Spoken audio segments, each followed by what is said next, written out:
L'individu hyper connecté de notre époque n'est pas le premier à réfléchir à l'image qu'il donne à voir de lui-même. Bien avant les selfies ou les réseaux sociaux, l'individu du Moyen-Âge, surtout de la fin du Moyen-Âge, hyper emblématisé, réfléchit déjà à cette image et René d'Anjou nous fournit un exemple archétypal de ce phénomène. La caractéristique de René, c'est qu'il est polymorphe.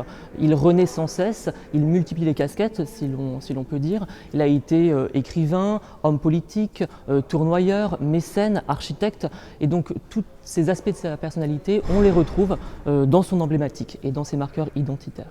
Donc on pense bien évidemment aux blasons et aux armoiries, ça c'est le plus évident surtout pour le public contemporain, mais on a tout un système de signes et de marqueurs parallèles qui fonctionnent en complémentarité avec les blasons et les armoiries. Il faut savoir que la production littéraire de René d'Anjou, elle est extrêmement diverse, extrêmement variée.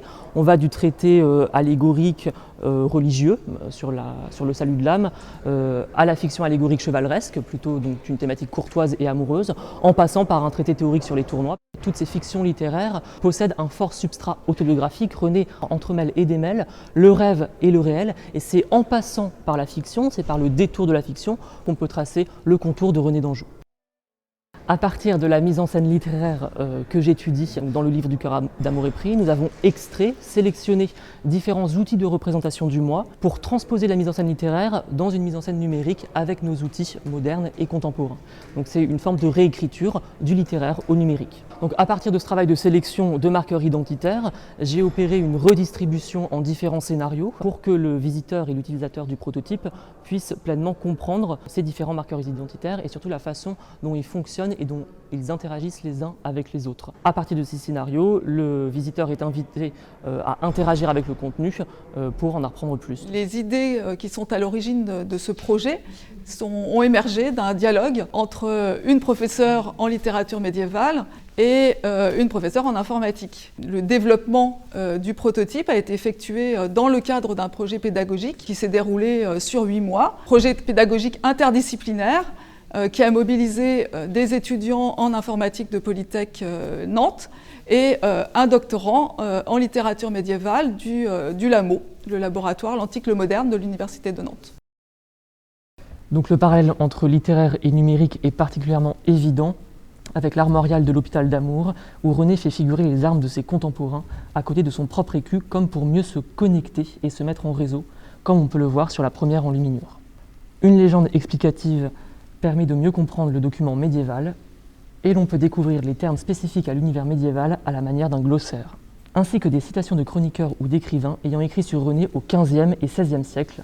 Cela nous permet d'appréhender la façon dont René a été perçu après sa mort et de comprendre comment la légende du bon roi René s'est très rapidement forgée. Des éléments de biographie sur les commentateurs sont également accessibles, et des tags permettent de naviguer au sein du réseau social de René. Des hashtags font découvrir les différentes facettes de la figure de René. À tout moment, l'utilisateur ou l'utilisatrice peut accéder à la page principale du profil qui regroupe l'intégralité des contenus.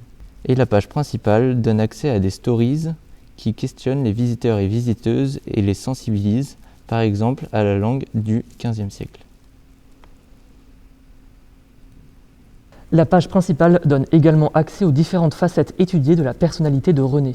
Ainsi, en naviguant de hashtag en hashtag, apparaît le portrait d'un homme complexe. Aussi, loin de disséminer le moi, le numérique le remembre, à la fois au sens médiéval du terme, rappelé à la mémoire, et au sens moderne, réunifié. Je suis René d'Anjou, qui se vit acquitté comme coquin d'amour, servant de quémander en cuidant mainte belle à moi à coquiner, et ma quémanderie coquinante éprouvée, de maintes qu'ont voulu mon cœur à coquiner par leurs coquinants yeux, de plein bout l'emporter, et par leur doux langage attraire et énorter d'être leurs serviteurs, dont sans nul nommer, dames et damoiselles et bourgeoises, donner leur est du tout m'amour pour la leur changer. Pour ce le Dieu d'amour m'a fait si ajourner pour mon blason y mettre, s'il est fait apporter.